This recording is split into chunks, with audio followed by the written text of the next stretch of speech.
تو اللہ تعالیٰ نے انسان کو جسم اور روح کے ساتھ بنایا ہے، اور جسم کا تذکرہ اللہ نے تفصیل سے قرآن میں بیان کیا ہے، اور روح کے تعلق سے اللہ نے خاموشی اختیار کی ہے۔ روح کی تفصیل اللہ نے نہیں بیان فرمائی۔ روح آسمان سے آئی ہے، جسم مٹی سے بنا ہے، چونکہ جسم مٹی سے بنا ہے اس کی جتنی ضروریات ہیں یہ مٹی سے پوری ہوتی ہیں، لیکن روح چونکہ آسمان سے آئی ہے اس کی جتنی ضروریات ہیں وہ آسمان سے آئے ہوئے اعمال سے پورے ہوتے ہیں۔ اگر روح آدمی جسم کو غذا نہ دے تو جسم کمزور ہو جائے گا، روح کو غذا نہ دے تو روح کمزور ہو جائے گی۔ یہ دو الگ الگ چیزیں ہیں، ان دونوں کو غذا پہنچانا ضروری ہے کہ روح بھی مضبوط ہو، جسم بھی مضبوط ہو۔ اب روح کیسے مضبوط ہوگی؟ یہ روح کیا چیز ہے؟ تو ایک دفعہ کفار مکہ گئے یہودیوں کے پاس، یہ گئے، انہوں نے کہا بھائی ہمارے پاس جو مکہ میں جو نوجوان ہے جو نبوت کا دعویٰ کرتا ہے، ہم اس کو کیسے ٹیسٹ کریں کہ یہ نبی سچا ہے کہ جھوٹا ہے؟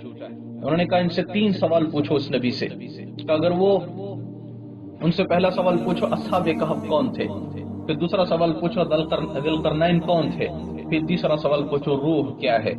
تو وہ پہلے 2 سوالوں کا جواب دے دیں اور تیسرے سوال پر خاموشی اختیار کر لیں تو سمجھ لو کہ وہ نبی سچے ہیں، کہ اگر وہ تیسرے سوال کے اوپر بھی فلسفے بیان کرنا شروع کر دیں تو سمجھ لو کہ یہ نبی جھوٹے ہیں۔ تو وہ خوشی خوشی گھوڑے دوڑاتے ہوئے آئے، انہوں نے کہا یا محمد صلی اللہ علیہ وسلم، کہ ہمارے 3 سوال ہیں، اپنے کا پوچھو، کہ اصحاب کہف کون تھے؟ تو اللہ تعالیٰ نے قرآن کا اتارا ان اصحاب الکہف والرقیم کانوا من آیاتنا عجبا اذ ابى الفتية الى الكهف فقالوا ربنا آتنا، یہ ساری کی ساری آیتیں اللہ نے اتاری اور اصحاب کہف کا تفصیلی قصہ اللہ نے اتارا، تو اللہ کے نبی صلی اللہ علیہ وسلم نے ان کو سنایا کہ اصحاب کہف یہ تھے، یہ ہوا یہ ہوا یہ ہوا۔ تو پھر انہوں نے کہا ذوالقرنین کون تھے؟ تو پھر اللہ تعالیٰ نے قرآن کو اتارا وَيَسْأَلُونَكَ عَنْ ذِي الْقَرْنَيْنِ قُلْ سَأَتْلُو عَلَيْكُمْ مِنْهُ ذِكْرًا إِنَّا مَكَّنَّا لَهُ فِي الْأَرْضِ وَآتَيْنَاهُ مِنْ كُلِّ شَيْءٍ سَبَبًا فَأَتْبَعَ سَبَبًا، یہ سارا تفصیلی قصہ اللہ نے سنایا تو اللہ کے نبی نے ان کو سنایا۔ پھر انہوں نے پوچھا کہ روح کیا ہے، روح کیا ہے؟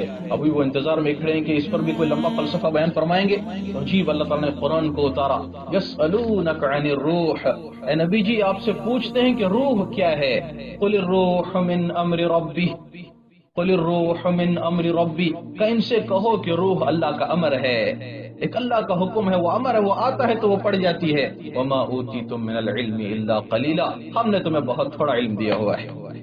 کتنا مختصر جواب ہے، بس ایک لائن میں اللہ نے ختم کر دیا کہ روح اللہ کا امر ہے اور تمہیں تو علم ہم نے بہت تھوڑا دیا ہوا ہے۔ اس سے پہلے بھی میں نے ایک قصہ بیان کیا تھا کہ 2012 یا 2013 کا ذی الحجہ کا مہینہ تھا، حج ختم ہو چکا تھا، تو حج کے بعد حج کے ارکان وہ عرفہ کا دن ہو چکا تھا، یہ مینا کے ایام چل رہے تھے غالباً، تو اس وقت نا ایک پیشنٹ کو لایا گیا ہاسپٹل میں ہمارے پاس، وہ ترکی کا حاجی تھا، جوہری احمد اس کا نام تھا، آج نام بھی اس کا ذہن سے نہیں نکلا، تو جوہری احمد اس کا نام تھا، کوئی ایج اس کی اراؤنڈ 55 ایئرس تھی، 55 ایئرس، اچھا خاصا خوبصورت تگڑا سا پیشنٹ تھا، تو اس کو سیویئر چیسٹ پین اٹھا، تو اس کو لے کے آئے ہاسپٹل میں، تو اس کو ڈائگنوز کیا، اسکیننگ کی، تو اس کو ایورٹک انیورزم تھا۔ انیورزم کہتے ہیں یہ ایورٹا جو دل کے اوپر کی سب سے بڑی رگ ہے وہ ایسے سویل ہو گئی تھی، پھول گئی تھی اور پھٹنے کے قریب تھی، it's a very serious condition, any time that can burst up and patient can die any time. تو اس کی مثال آپ یوں سمجھے جیسے بلون، جو بچوں کو پھونکنے کا بلون ہے، اگر کسی وجہ سے اس کے کسی ایک پارٹ میں ویکنس رہ جائے تو وہ بلون کے اوپر ایک بلون جیسا آ جاتا ہے، پتلا سا حصہ ہوتا ہے، اس کو اگر انگلی پہ لگا تو وہ پھٹ جاتا ہے، تو اس کو انیورزم کہتے ہیں، انیورزم۔ تو وہ ایورٹک انیورزم، ایورٹا کے اوپر انیورزم ہو گیا تھا، تو اس کو ایمرجنسی سرجری پلان کی گئی اور رات کے 12 بجے تقریباً اس کی سرجری شروع ہوئی۔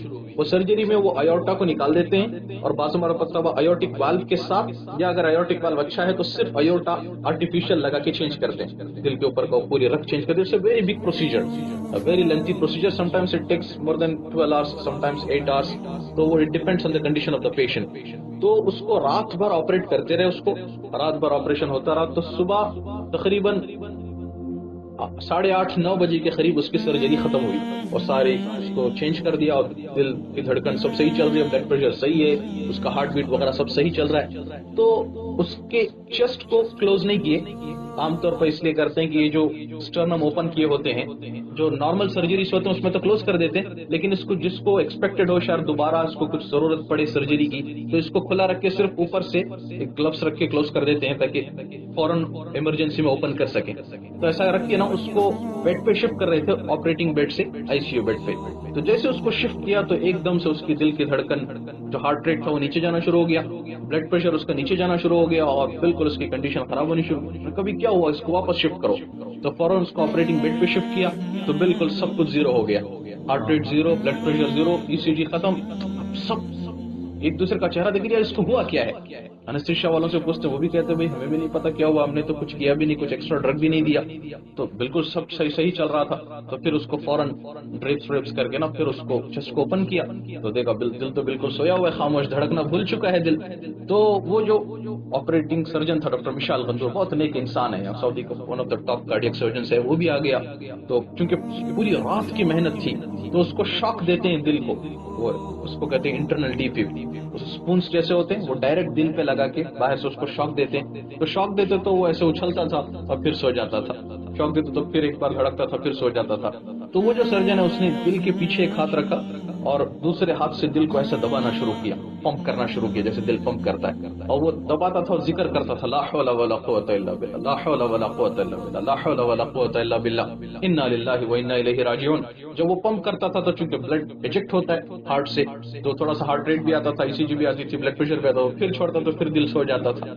تو عام طور پہ کوئی 10-12-15 منٹ کرنے کے بعد اس کو چھوڑ دینا چاہیے کہ یہ تو مردہ ہو گیا, ابھی تو اس کے اندر جان کہاں سے آئے گی. لیکن پوری رات کی محنت تھی اور سب کھڑے, سب تھکے ہوئے, ساری رات جاگے ہوئے ہیں اور سب کے چہرے مرجھائے ہوئے تھے. وہ مستقل وہ چھوڑ نہیں رہا تھا نا, وہ ذکر کرتا تھا اور دباتا جاتا تھا, ذکر کرتا تھا دباتا جاتا تھا. میں نے ٹائم دیکھا تقریباً 9 بجے سے لے کر 9:25 یا 9:30 بجے تک وہ تھک رہا تھا لیکن دباتا جا رہا تھا, آدھے گھنٹے تک نا. تو تقریباً 25-30 منٹ کے بعد اس کے دل کی دھڑکن شروع ہو گئی. تو جیسی دل کی دھڑکن شروع ہوئی نا تو وہ جو سرجن تھا اس کی زبان سے جو بے ساختہ جو بول نکلا وہ میں سنانا تھا, بے ساختہ بالکل. جیسے دل کی دھڑکن شروع ہوئی اس نے کہا قل الروح من امر ربی, قل الروح من امر ربی, ان سے کہو یہ روح ہے, یہ اللہ کا امر ہے. شوف ہذا روح, اس نے ہم سے کہا دیکھو یہ ہے روح جو اللہ تعالیٰ ڈالتا ہے. تو میں اس کے ساتھ کھڑا ہوا تھا اس کے سیدھے طرف, میں نے کہا ماشاء اللہ کان, وہ جو چاہتا ہے وہ کرتا ہے, وما لم یشاء لم یکن, وہ نہ چاہے تو کوئی کروا ہی نہیں سکتا, وما تشاءون الا ان یشاء اللہ رب العالمین. اور میں نے دوسری آیت پڑھی یخرج الحی من المیت ویخرج المیت من الحی, وہ زندے میں سے مردے کو نکالتا ہے, مردے میں سے زندے کو نکالتا ہے. تو ہمارے سامنے وہ مصر کا سرجن کھڑا تھا ڈاکٹر ایہاب, اس نے کہا ان اللہ علی کل شیء قدیر, کہ بے شک اللہ ہر چیز پہ قدرت رکھتا ہے. پھر سب کچھ صحیح ہو گیا. اس کی جان کہاں سے آئی, یہ اللہ نے ڈالا. پھر اس کو واپس شفٹ کیا آئی سی یو میں, 2 دن کے بعد واپس لے کے آئے, اس کا چیسٹ کلوز کر دیا, پھر واپس شفٹ کیا, وہ چلنے لگا, وہ پھرنے لگا, وہ صحیح ہو کے فلائٹ میں بیٹھ کے اڑ کے چلا گیا ترکی. تو یہ کیسے ہوا, یہ اللہ کی قدرت سے ہوا. تو یہ 2 ڈفرینٹ چیزیں ہیں, ایک روح ہے ایک جسم ہے. روح کو بھی طاقت پہنچانے کی ضرورت ہے, جسم کو بھی طاقت پہنچانے کی ضرورت ہے. جسم کو اگر ہم نے اچھے سے اچھی غذا دی, دل اگر بیمار ہو گیا تو ناکامی کی زندگی ہے. حضرت عبداللہ بن مسعود رضی اللہ تعالیٰ عنہ کا فرمان ہے لو صحت ابدامکم, اگر تمہارے بدن ہیلتھی ہو گئے, you took a very nutritious food, you took all the proteins, you went to gym, you made a very good body, very muscular, very masculine, very attractive, صحت مند جسم. لو صحت ابدامکم ومرضت قلوبکم, لیکن اگر دل تمہارے بیمار ہو گئے, لکنتم اہون علی اللہ من الجعلان, تو تم اللہ کی نظر میں گندگی کے کیڑوں سے بھی زیادہ حقیر ہو جاؤ. جسم مضبوط ہو گیا, دل بیمار ہو گیا. دل کی بیماری سے مراد یہاں کورونری ہارٹ ڈیزیز نہیں ہے, دل کی بیماری سے مراد والو کا پرابلم نہیں ہے. دل کی بیماری سے مراد دل کا اللہ کو نہ چاہنا, دل کا اللہ کے نبی صلی اللہ علیہ وسلم کی محبتوں سے خالی ہو جانا, سارے دل کی رگوں میں دنیا کی محبتوں کا بھر جانا. ساری رگوں میں کہیں کار کی محبت بیٹھی ہے, کہیں بنگلے کی, کہیں گاڑی کی, کہیں ریال کی, کہیں پیسے کی, مٹیریل, اٹھتے بیٹھتے جاگتے سوتے اٹھ, سب کچھ پورے دل کی رگیں بلاک ہو گئی دنیا کی محبت سے. تو یہ وہ بیماری جس کے بارے میں ہمارے اگر یہ دل بیمار ہو گیا تو پھر اللہ کی نظر میں اتنے حقیر ہو جاؤ گے. کہ ہر بیماری کا کوئی ڈائگنوسس ہوتا ہے نا، جس سے پتہ لگتا ہے کہ بیماری ہے کہ نہیں ہے. ان کا احسان ہے، انہوں نے ڈائگنوسس بھی بتا دیا. فاطلب قلبک عند ثلاثه مواطن، تیرا دل بیمار ہے کہ ٹھیک ہے 3 جگہ دیکھو. میں نے کہا 3 جگہ دیکھو. پہلی چیز عند سماع القرآن، دیکھو کہ تمہارا دل قرآن میں لگتا ہے کہ نہیں لگتا. قرآن پڑھنے میں، قرآن سننے میں، قرآن سیکھنے میں، قرآن سمجھنے میں تمہارا دل لگتا ہے کہ نہیں لگتا. وفی اوقات الخلوہ، پہلا کیا کہ اگر تمہارا دل قرآن میں لگتا ہے کہ نہیں لگتا. وفی مجالس الذکر، دوسری بات یہ کہ تمہیں اللہ کے ذکر کی مجلسوں میں تمہارا دل لگتا ہے کہ نہیں لگتا، کہ اکتاہٹ ہو جاتی ہے. اور تیسری چیز وفی اوقات الخلوہ، دیکھو کہ تنہائی میں تمہارا دل اللہ کے لیے تڑپتا ہے کہ نہیں تڑپتا. جب تم تنہا ہو کبھی اللہ سے گفتگو کرتے ہو کہ نہیں کرتے، دل سے کبھی اللہ سے بات کرتے کہ نہیں کرتے. فَإِن لَّمْ تَجِدْهُ فِي هَٰذِهِ الْمَوَاطِنِ، اگر تیرا دل قرآن میں نہ لگے اور اللہ کے ذکر کی مجلسوں میں نہ لگے اور تنہائی میں اللہ کی یاد میں نہ لگے، فَاسْأَلِ اللَّهِ أَن يَمُنَّ عَلَيْكَ بِقَلْبٍ فَإِنَّهُ لَا قَلْبَ لَهُ، تو مانگ اللہ سے کہ اللہ تجھے دل عطا کرے، تیرا دل مر چکا ہے. اس دل کا علاج کرانا ضروری ہے. حضرت حسن بصری رحمۃ اللہ علیہ کے پاس کچھ لوگ آئے، انہوں نے کہا حضرت دعا کیجئے، آپ درس دیتے ہیں، آپ کے درس کا ہمارے دل پہ اثر نہیں ہوتا، ایسے لگتا ہے جیسے ہمارے دل سو گئے، ایسے لگتا ہے جیسے ہمارے دل سو گئے. حسن بصری نے فرمایا یوں نہ کہو ہمارے دل سو گئے، یوں کہو ہمارے دل مو گئے، مر گئے. کہا حضرت دل بھی مر جاتے ہیں؟ کہا ہاں دل بھی مر جاتے ہیں. تو کہ یہ دل کو بنانے کی محنت ہے کہ دل جسم بھی بنے، روح بھی بنے. جیسے جسم پہ محنت ہے ایسے روح پہ محنت ہے.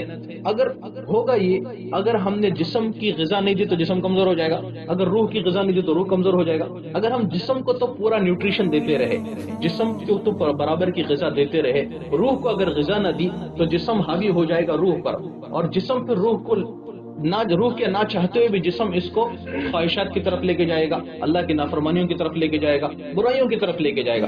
جیسے قوی گھوڑا ہے، گھوڑا بہت مضبوط ہے اور اس گھوڑے پہ سواری کرنے والا بڑا کمزور ہے، دبلا پتلا ہے.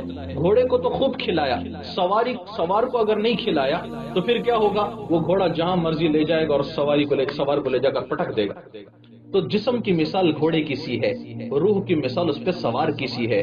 وہ جب گھوڑا مضبوط ہے تو سوار کو بھی مضبوط کرو، ورنہ گھوڑا جہاں چاہے گا کھینچ کے لے جائے گا. اگر سوار مضبوط رہا تو اس گھوڑے کو کنٹرول میں رکھے گا، وہ جہاں چاہے گا منزل کی طرف لے کے جائے گا. ورنہ یہ گھوڑا جہاں دوڑتا جائے گا، یہ مجبوراً اس کے پیچھے دوڑتے دوڑتے دوڑتے پھر ایک وقت آتا ہے جب تک احساس ہوتا ہے بڑا راستہ ختم ہو چکا ہوتا ہے. وہ جو لوٹ آئیں تو کچھ کہنا نہیں، وہ جو لوٹ آئیں تو کچھ کہنا نہیں، بس دیکھنا انہیں غور سے جن منزلوں پہ خبر ہوئی کہ یہ راستہ کوئی اور تھا. منزلوں پہ جا کے پتہ چلا، جب زندگی ختم کے قریب تھی تب پتہ چلا یار ہم کہاں کی دوڑ لگا رہے تھے.